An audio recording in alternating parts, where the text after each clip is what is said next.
वो विदाई जो सरबजीत के परिवार वालों ने कभी सोची नहीं थी। सोचा था कि वो उम्र कैद की सजा पूरी कर वापस आ जाएगा, घर का बना हुआ खाना खाने की अपनी ख्वाहिश को पूरी करेगा। 23 साल पाकिस्तान की जेल में बंद रहने के बाद उसका सिर्फ शरीर ही वापस आ सका। पाकिस्तान में चुनाव करीब है तो भारत में भी, और इसका सीधा असर दिखा भिकिविंड में, जहां हजारों लोगों ने नम आंखों से सरबजीत को अंतिम विदाई दी। पूरे राजकीय सम्मान के साथ उसकी विदाई में देश और राज्य के बड़े नेता कतार में मौजूद थे। सरबजीत तो चला गया, लेकिन पाकिस्तान की जेलों में 535 भारतीय कैदी बंद हैं, जिनमें 483 मछुआरे, जिनमें 11 नाबालिग हैं, 8 सिविल कैदी जो कराची के डिस्ट्रिक्ट जेल मलेर में, 8 रावलपिंडी के अदियाला जेल में और 36 लाहौर के कोट लखपत जेल में हैं। मुंबई के 26/11 हमलों के बाद दोनों देशों के बीच रिटायर्ड जजों की जुडिशियल कमेटी बनी थी। ये आंकड़े इसी कमेटी की रिपोर्ट से हैं। विदेश मंत्रालय द्वारा रिलीज की गई इस रिपोर्ट के अनुसार 29 भारतीय कैदी ऐसे हैं जो सजा पूरी करके रिहाई के इंतजार में हैं। इसमें सिफारिश की गई है कि 17 मई 2013 से पहले इन्हें छोड़ दिया जाए। इसमें कई सुझाव हैं कैदियों से जुड़े हुए। उधर आज जम्मू की कोट बलवल जेल में पाकिस्तानी कैदी सनाउल्ला जख्मी हो गया। बताया जा रहा है कोमा में है। सरकार ने जांच के आदेश दे दिए और उसके बेहतर इलाज के लिए उसे चंडीगढ़ ले जाया गया है। हालांकि पाकिस्तान ने उसकी मांग की है। तो बड़ी खबर में हमारे सामने सवाल है, अब पाकिस्तान की जेलों में बंद भारतीय कैदियों की रिहाई पर क्या असर पड़ेगा, और अब भारत पाकिस्तान के रिश्ते किस राह पर हैं? तो खास मेहमान हमारे साथ आज मौजूद हैं इस पूरे आज की स्थिति को समझाने के लिए। हरीश रावत वरिष्ठ मंत्री हैं यूपीए सरकार के, हमारे साथ कुछ ही देर में जुड़ने वाले हैं। राजीव डोगरा पूर्व राजनयिक हमारे साथ हैं। डॉक्टर संबित पात्र नेता बीजेपी, और कमर आगा दक्षिण पूर्व एशिया मामलों के वरिष्ठ पत्रकार हैं, जानकार हैं, जो हमारे साथ यहाँ पर आज मौजूद हैं। सबसे पहले राजीव डोगरा, मैं आपके पास आऊँगी। आज जो फिलहाल हुआ वो हम सब ने देखा भिकिविंड में, लेकिन जो और कैदी मौजूद हैं, जेलों में मौजूद हैं, और जिस तरह से रिपोर्ट से सामने आई है, कैसे इसे समझें?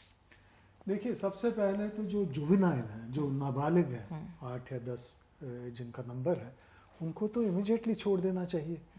ये तो कोई कानून नहीं कहता कि बच्चों को जेल में रखा जाए। फिर जिन्होंने कैद पूरी कर ली है 29, उनको छोड़ना चाहिए।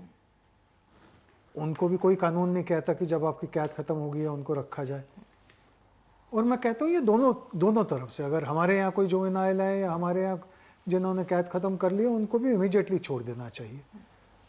तीसरा कैटेगरी जो फिशरमैन की है, उन्होंने भी कोई क्राइम नहीं किया, कोई मछली लालच में आके ज़्यादा पकड़ ली, पर वो ऐसा क्राइम नहीं है कि आप सालों महीनों उनको जेल में रखें और यातना दें। सो उससे नंबर इमीडिएटली आपका 573 से रिड्यूस होके 200 से कम हो जाएगा। तो अगर, और नंबर जो है पाकिस्तान में ज़्यादा है, हमारे यहाँ 200 से कम है, उनके यहाँ 500 से ज़्यादा है। सो अगर पाकिस्तान सरकार इसमें कुछ ज़्यादा रुख कड़ा ना करे तो ये प्रॉब्लम बहुत जल्दी आप तो पाकिस्तान में रह चुके हैं, क्या प्रॉब्लम्स क्या वहाँ पे कैदियों को सामने आती हैं आप लोगों को जब डील करने में? कल रात हम देख रहे थे, शाम को जब सरबजीत का शव लाया जाना वाला था, तो आधे घंटे की देरी हुई पेपर वर्क की बात कर जब वो अस्पताल में था तो काउंसिल एक्सेस के लिए मुश्किलात झेलनी पड़ी। ठीक है, संबंध जैसे हैं, उतार चढ़ाव देखा रहता है, लेकिन जो कैदी वहाँ पर मौजूद होते हैं, मुश्किलात क्या आप लोग सबसे पहले समझते हैं जो झेलते हैं, पेपर वर्क को लेकर या रुख को लेकर ही? देखिए, इसका जरा मैं विस्तार से आपको उत्तर देना चाहूँगा। एक तो डिप्लोमेटिक ऑफिसर्स जो हमारे होते हैं वो क्या मुश्किल फेस करते हैं। अगर लाहौर में कोई कैदी है तो इस्लामाबाद से जाके हमारे राजनयिक को लाहौर जाना पड़ेगा। इस्लामाबाद से बाहर वो एक कदम नहीं उठा सकते हमारे राजनयिक जब तक उनका विदेश मंत्रालय इजाज़त ना दे, और विदेश मंत्रालय इजाज़त देने के लिए महीनों और कई बार साल भी लगा देता है। सो पहली तो ये। दूसरी, उनकी कंडीशन कैसी है। तो जुल्फ़िकार अली भुट्टो जब मरने वाले थे या उनको फांसी होने वाली थी, तो उन्होंने अपनी किताब लिखी थी, छोटी सी किताब थी, और उसमें कुछ पैरा कैदियों के बारे में थे जो 65 और 71 वॉर के थे। ये हमारे लोगों को पता नहीं है। उन्होंने कहा था जब ये रात को चिल्लाते हैं तो इतनी दर्दनाक इनकी चीखें होती हैं कि मैं सो नहीं सकता, क्योंकि इतनी बुरी तरह से उनसे ट्रीट किया गया, जबकि हमने बाइज्जत 93,000 आज ही सुन रही थी हमारे चैनल पे लोग आए हुए थे, वो बता रहे थे कि जब पाकिस्तान के इतने बड़े नंबर्स में, हजारों की संख्या में, तादाद में 93,000 प्रिजनर्स थे, तो उनको किस तरह से रखा गया था, बिल्कुल जो सारे उनके हक थे उनको मिले थे और एक बिल्कुल प्रिजनर की तरह ट्रीट किया, लेकिन सारे उनके राइट्स उनको मिले थे। लेकिन पाकिस्तान में जब प्रिजनर्स हमारे होते हैं उनके साथ व्यवहार बिल्कुल उल्टा होता है।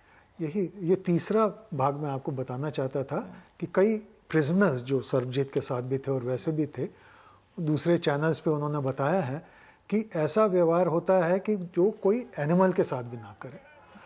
तो इसमें ठीक है, वो पाकिस्तान का एक कुछ कैरेक्टरिस्टिक है एंटी इंडिया, वो तो है, पर कुछ हमारा भी इसमें कसूर है कि हमारी लीडरशिप जब पाकिस्तान की लीडरशिप से मिलती है तो वो भारतीयों के बारे में कुछ ज़ोर से बात नहीं करती कि भारतीय प्रिजनर मतलब ठीक है वो उधर चले गए गलती से या क्या हो गया, पर ऐसा कोई गुनाह तो नहीं किया कि दे शुड बी ट्रीटेड, मतलब वो पशुओं की तरह उनके साथ। कमल आगा साहब पूरे एरिया को जानते हैं, समझते हैं, और ये प्रिजनर्स का आदान प्रदान और जो प्रिजनर्स की स्थिति होती है, क्यों भारत पाकिस्तान के खासतौर से जब भारतीय प्रिजनर्स वहाँ पे रहते हैं इस तरह की तमाम रिपोर्ट्स आती हैं। चमेल सिंह का हमने देखा था, फिर उससे कुछ पहले जो एक हमारे बॉर्डर में जो हमारे सैनिकों को जिस तरह से भेजा, उनके शरीर को काट पुट के भेजा गया था, कैसे समझें इसे?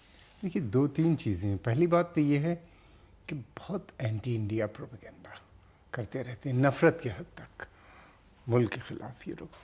तो उसमें बहुत से कैदी से यहाँ पे जेल के अंदर जो लोग होते हैं, पाकिस्तानी प्रिजनर भी होते हैं, वो तो उनका कैरेक्टर बहुत ख़राब होता है, लूज होता है, क्रिमिनल्स हैं ज़्यादातर, उनमें भी ये प्रोपेगेंडा बराबर रहता है। एक वजह ये है जिसका जुल्फ़िकार अली भुट्टो ने जिक्र किया, पिटाई करेंगे। वैसे फिर जेल अथॉरिटीज़ का भी ट्रीटमेंट बहुत ख़राब होता है। कुछ प्रिजनर्स जो थे जिनको ख़ास तौर से जो बॉर्डर क्रॉस कर गए हैं, जिनको स्पाई समझ लिया गया है, मिस्टेक इन आइडेंटिटी, सालों चेन करके रखते हैं, सालों, 1 दिन नहीं 2 दिन नहीं, कोठरियों में पड़े हुए रहते हैं, उनको बाहर 1 घंटे के लिए भी नहीं निकालते। लोग, उन्होंने सूरज नहीं देखा, ऐसे भी हैं, कई महीनों सूरज तक नहीं देख पाते।